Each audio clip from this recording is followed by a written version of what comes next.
Hello po mga kababayan, mga kalingap, mga kabisnes ka papi. Magandang buhay po, Annalisa Realty Vlog. Sa lahat po ng mga supporters dyan ni Daddy Frankie, kay Tatay Tekram, good morning po sa inyo. At ito ho, meron po akong napanood, bagong kaalaman, yung mga mahilig po magluto, lalo na kung nandyan ho kayo ngayon sa probinsya. Once na napanood nyo po ito, subukan nyo po. At ako din naman ay excited na gusto ko rin ho itong maitry, kaya lang hindi po ako makakauwi. Pero once na ako ay nakauwi na, nakabakasyon, possible po, magagawa ko ito at maghahanap po ako ng ganitong klase ng puno. So, mamaya po mapapanood nyo kung ano man yon. So, maraming salamat po. Itutuloy ko muna. At syempre, pasalamatan ko ang aking mga silent viewers, mga commenters, mga nagla-like, nagsishare, mga hindi po nag-skip ng ads. God bless po sa inyo. Si Lord na yung bahala mo ibigay ng biyaya sa inyo na siksik, liglig at umaapaw, higit pa sa ibinibigay niyo ang pagsuporta sa akin. So, ingat po kayo palagi. So, ito, isa po sa, kanina habang nagpapahinga, saglit lang naman, napanood ko itong si kabayan natin, si Frenzy Ella Vlog. Yan. So, kumuha siya ng, alam niyo yung sanyog, yung dun sa dulo, yung hindi pa bumubuka, yung baby pa siya. Ginawa niyang lumpia.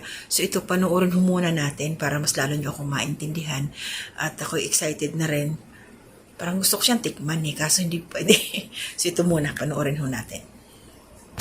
Mukadkad. Yung ganari nga po ang itsura ay ari nga po yung inagawang tuba, inatapyasan laan po ari tapos ay alagyan ng pangsala. Ay ari nga po ay akawitin natin para hindi gawing tuba kundi para gawing lumpia. At ang kinuha nga po natin ay yung hindi pa nabuka yung kanyang uyo. Dahil nga po pag ganyan pa ang kanyang itsura ay makamalambot pa yung kanyang ilalim at pwede pa nga po natin gawing lutuing lumpia. Para nga po siya ay mabuksan ay putulin nga po natin yung magkabila niyang dulo. At ganyan nga po mga ka-frenzy ang itsura ng kanyang laman. Ay mga ka-frenzy, at kung hindi nga po tayo makamahilig sumakman ng pagkain, ay nako po, ay baka po ari ay mga 5 buo ng niyog pagka lumaki. Ganyan nga po ang kanyang itsura, ay ari nga din po ang inagawang tuba. Dahil nga po yan ay agawin nating lumpia, ay ahiwa-hiwain nga po natin yan ng makamaliliit. Habang inahiwa-hiwa nga po natin yan, ay ibabad nga po muna natin sa tubig. At pag tinikman mo nga po ng ganyang hilaw pa yan, ang lasa nga po niyan ay makamapakla. Kaya nga po ang agawin natin dyan ay alamasin natin sa asin. At pagkatapos nga po nating lamasin yan sa asin ay atin naman pong banlawan yan ng makamaigi. At atin nga po munang pakuluan yan kahit mga 20 minutes laang. Pag nga po tayo ay mapagmasid at mapagmatyag sa ating kapaligiran at sa ating mga bakuran, abay hindi ka nga po mauubusan ng masasakmal na pagkain. Ay kagaya nga po na ring ating alutuin at meron na naman po tayong magiging pangmeryenda. Dahil nga po pinakuluan na natin yan ng 20 minutes ay atin na nga pong salain po muna yan para nga po ay tumulo. Ilagay na nga po natin yung ating hiniwa-hiwang carrots at saka po ay sibuyas, paminta at saka po ay asin at oyster sauce. At ayan na nga po mga ka-frenzy, pwede na siyang kainin. Uy, hilaw pa yan. Dahil nga po pinakuluan na natin yung bunga ng niyog ay hindi na nga po natin yan agisa. Ibalot na nga po natin yan sa lumpia wrapper para po tayo ay may pangmeryenda na. Pwede nga rin po aring iulam sa kanin, kaya lang po ang talagang gusto ko din ay apapakinlaang natin at asawsaw natin sa suka. Ay ari po talaga ang isa sa mga paborito kong pagkain, ang lumpia. Tapos nga po ay asawsaw natin sa makamasarap na sausawan tapos ay makamaanghang pa, ay nako, ay pandali na ay. Kaya naman po kung kayo'y mayroong mabababang nyug dyan, aba ay gawin nyo na nga pong ganari. Para nga po kayo ay hindi na maakyat o kaya ay mangangawit. At pag nga po mainit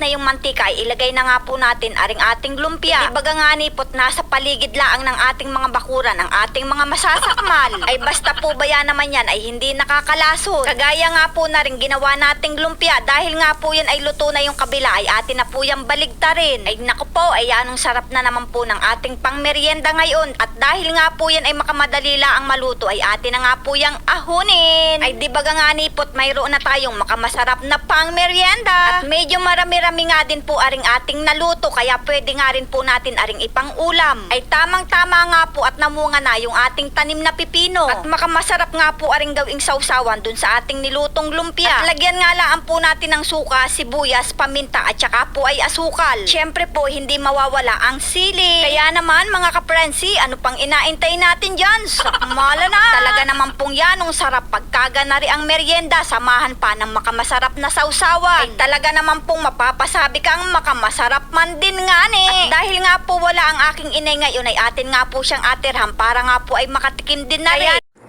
So yun po mga kababayan, mga kalingap, kabisnes kapapi, mga tawag dito, kabarangay ni Daddy Frankie at saka kay Tatay Tekram.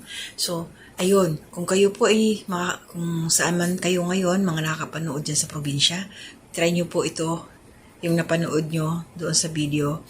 So ano pala siya, yung bulaklak ng nyug na sariwa pa, hinati-hati niya, tinadtad.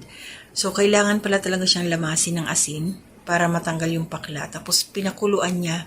Kumbaga yung pagpapakulo, kailangan maluto siya, malambot. Kasi nung nagmix na siya, nilagyan niya na ng carrots, tinimpla niya, tawag dito, may sibuyas, paminta, oyster sauce, kung ano yung mga hinalo niya. Siguro pwede pa natin i-enhance yun kung ano pa yung gusto ninyong ilagay na pampalasa. So ayun, hindi na siya akala ko nga igigisa pa uli na kasama yung carrots. So hindi na.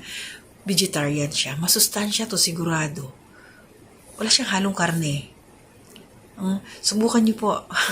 At kung sino man ho ang magtatry sa inyo na magluto, paki-comment niyo ho dito sa aking ginawang ngayon, reaction. Tapos sabihin niyo po kung ano yung lasa.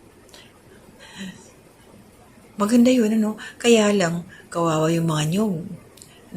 Siguro yung mga hindi na lang namumunga, hindi magandang magbunga, yun na lang ang kunin yung kanilang bulaklak, yung unlot, yung hindi pa nabubuka.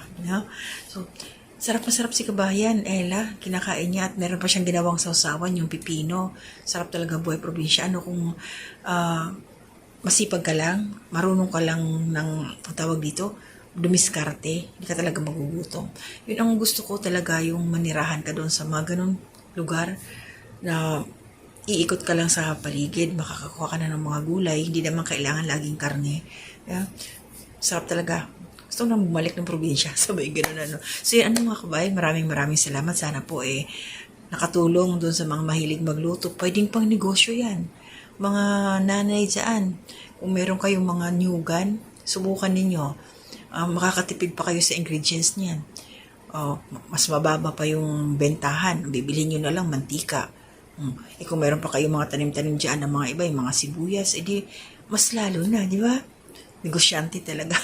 So yan, shout out po, support natin Kabisnes Official, Papa Dins TV, Mrs. KB Official, Kabisnes Family Channel, sa Kuya Bal, support din ho natin, syempre, Bal Santos Matubang, Ate Edna Vlogs, Kalinga Prab, Chak Tapia Matubang, mga kasama kong reactors sa Karepa, Kalinga Partners, Kabisnes Official, reactors, support din po natin, and shout out.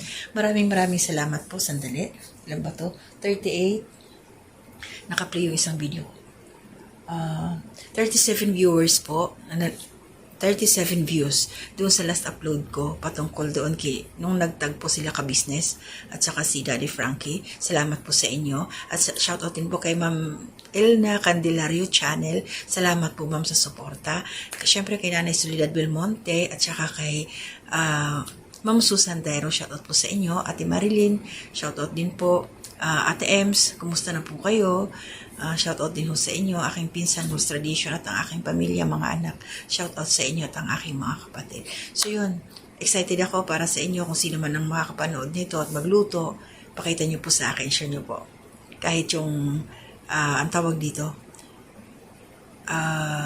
yung rating nyo lang ba? Tapos, husgahan nyo kung ano yung lasa. Kung ano yung masasabi ninyo doon sa lumpiang bulaklak ng nyog. Yun. So maraming salamat po uli. Hanggang dito na muna. To God be the glory.